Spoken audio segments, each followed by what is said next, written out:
हाँ बच्चों, आप लोगों को अब हम आज उस दिन हमने निष्ठा मुझ का स्कूल का बताया था, लेसन समाप्त कर दिया। तो सोचते आज हम पद्य का आपका जो चौथा लेसन में है प्रेम माधुरी। क्या है? प्रेम माधुरी। इसके कवि हैं भारतेंद्र हरिश्चंद्र।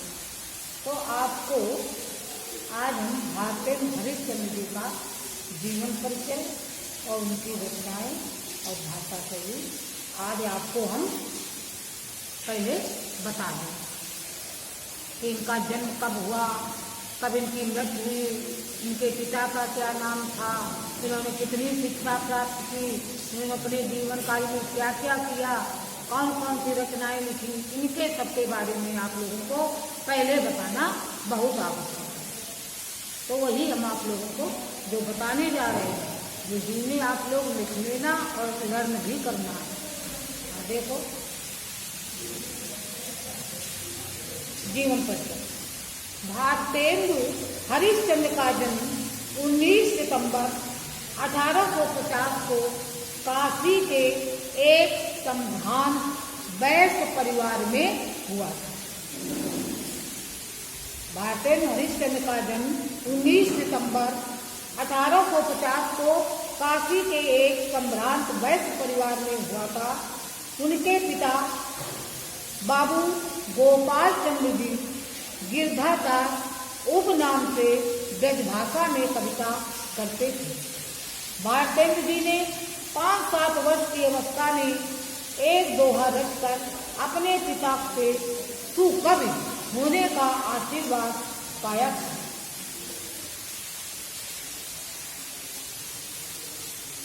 दुर्भाग्य से उनकी स्कूली शिक्षा भली प्रकार न हो सकी।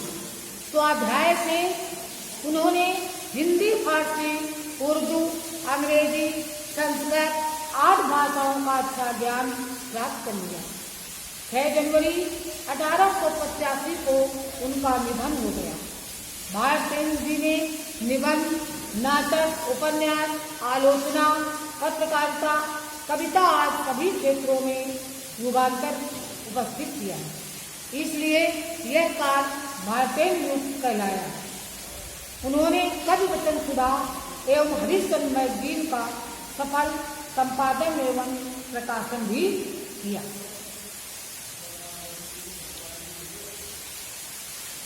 भारतेंद्र जी को निसंकोच हिंदी का प्रथम कवि कहा जा सकता है, क्योंकि उनके साहित्य में राष्ट्रीयता, समाज सुधार, राष्ट्रभक्त और देश प्रेम के व्यापक रूप में दर्शन होते हैं। उन्होंने भक्त एवं रीतकालीन कवियों की भांति भक्ति और श्रृंगार की सरस एवं मार्मिक कविताएं भी लिखी हैं। उनकी प्रसिद्ध काव्य रचनाएं कौन कौन सी हैं? रचनाएं उनकी प्रेम माधुरी, प्रबोधनी, प्रेम सरोवर, प्रेम फुलवारी, सतई श्रृंगार, भक्तमाल, विनय प्रेम पचासा आदि। ये इनकी काव्य रचनाएं हैं। आप रचनाएं डाल करके काव्य रचनाएं डाल करके लिखेंगे प्रेम माधुरी, प्रबोधनी, प्रेम सरोवर, प्रेम फुलवारी, सतई श्रृंगार, भक्तमाल, विनय प्रेम पचासा आदि।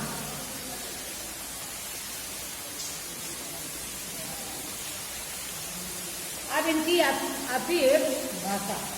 भारतेंद्र जी खड़ी बोली के गद्य के जनक माने जाते हैं। खड़ी बोली के अतिरिक्त इन्हें मराठी, गुजराती, उर्दू, अंग्रेजी, बंगला तथा संस्कृत का भी अच्छा ज्ञान था। उन्होंने कविता अपनी ब्रज भाषा में ही की है।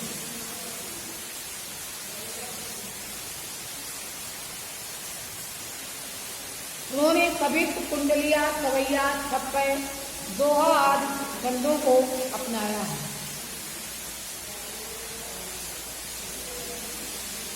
अब है उनका साहित्य में निश्चय हिंदी साहित्य में भारतेंद्र जी का योगदान चिरस्मरणीय और प्रेरणादायक रहेगा।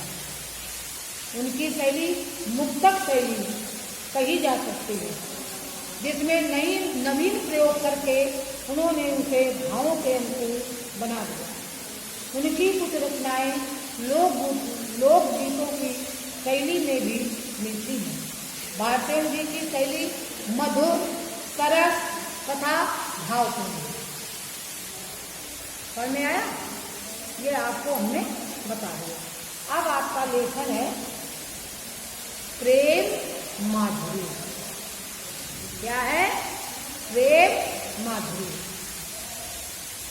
तो देखो, कूके लगी कोयलें कदम्बन पर बैठ थे, धोए धोए पात हिल हिल करके लगे, और बोले लगे दादू, मयूर लगे नाचे थे, देख के संजोगी जन ही हर्षे लगे।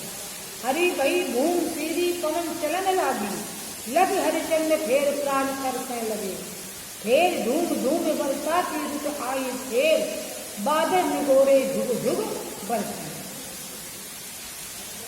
देखो, कब कहता है जब बसंत ऋतु आती है तब कोयल जो है,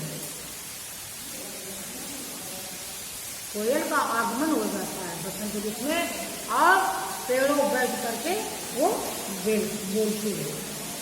तो कहते कोके कूके लगी कोयले कदम्बन पे बैठ के, धोए धोए पात हिल हिल करते। कहते हैं जब बसंत ऋतु आती है तो कोयल कदम के वृक्ष पर बैठ करके कूकना प्रारंभ कर देती है। लेकिन जब वर्षा ऋतु आ जाती है तब वृक्षों के पत्ते वर्षा के कारण धुले हुए तथा आपस में हिल मिलकर डोलने लगते हैं, और बोले लगे दादू, मयूर लागे नाचे थे। दादू माने मेढक, मेढक तर तर बोलने लगते हैं, और मोर फिर नृत्य करने लगते हैं। देश के संयोगी जन ही हर्षने लगे। जो सहयोगी लोग होते हैं वो ये दृश्य देख करके उनका हृदय बड़ा ही प्रसन्न रहता है। हरी भई घूम सीरी पवन चलन लगे। पृथ्वी जो होती है वह शरीर में हरी भरी, चारों तरफ हरी भरी दिखाई देती है, और ठंडी हवा चलने लगती है। लग हरिचंद फेरे प्राण परसने लगे। हरिश्चंद्र जी कहते हैं ये दृश्य देख करके फिर से प्राण उसी दृश्य को देखने के लिए लालायित होने लगता है कि फिर धूम धूम वर्षा की ऋतु आवे थे। कहते हैं कि फिर से वही वर्षा की ऋतु धूम धूम करके आए, और ये निगोरे बादल झुक झुक कर बरसने लगे। जो हरा भरा दृश्य देख करके मन बड़ा ही अत्यंत प्रसन्न हो जाता है। अब अगला देखो, जी पे जो हो अधिकार तो विचार कीजिए, और लोक लाज भलो बुरो भले निर्धारिये, और नयन सौन कर पग सबे पर बस भये, उते चली जात इन्हें कैसे के संभारिये। हरिचंद भई सब भांत तो पराई हम, इन्हें ज्ञान कई कहो कैसे के निवारिये। मन में रहे जो ताई दीजिए विचार मन, आपे बसे जाने ताई कैसे के विचारे। अब गोपियां जो हैं वो कहती हैं, किससे कहती है? उद्धव से कहती कि हे उद्धव, यदि मेरा अपने हृदय पर अधिकार होता, जी पे जो हो अधिकार तो विचार कीजिए। यदि अपने हृदय पर स्वयं मेरा अधिकार होता तो आप विचार करो, तो लोक लाज भलो बुरो भले निर्धारिये, कि लोक लज्जा अच्छा क्या है, बुरा क्या है, भला क्या है, इसका निर्धारण हम स्वयं कर लेते हैं। और नयन कौन कर पग सबय पर बस, लेकिन नयन में नेत्र, कौन माने कान, कर माने हाथ, पग माने पैर, सभी श्री कृष्ण के अधीन हो गए हैं। उतर चली जात इन्हें कैसे के समारे। ये उधर ही चले जाते हैं श्री कृष्ण की तरफ, इन्हें कैसे हम संभाल सकते हैं। हरिचंद भई सब भाग को पराई है।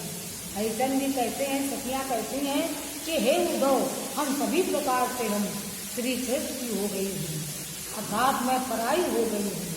इन्हें ज्ञान कई कहो कैसे कहने वाले। इन्हें तुम जो ये ज्ञान की शिक्षा दे रहे हो, ये कैसे तुम्हारी ज्ञान की शिक्षा का पालन कर सकते हैं। मन में रहे जो ताई दीजिए विचार मन, आप बसे जाने का कैसे के विचारे। मन में रहे जो ताई दीजिए, कहते हैं कि हमारे मन में जो बसा है उसे हम कैसे भुला दें।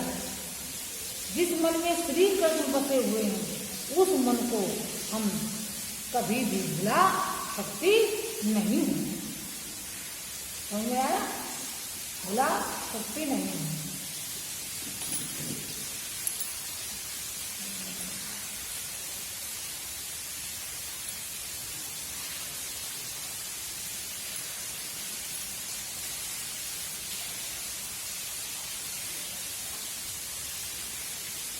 इसलिए आप लोगों को आज इतने ही हमने लेसन पढ़ाया है, जीवनी पढ़ा दी और 2 शब्द का अर्थ बता दिया। यही आप लोग पढ़ना और उसी को दोहराना। ये हम आप लोगों इसके आगे का आप लोगों को कल हम बताएंगे।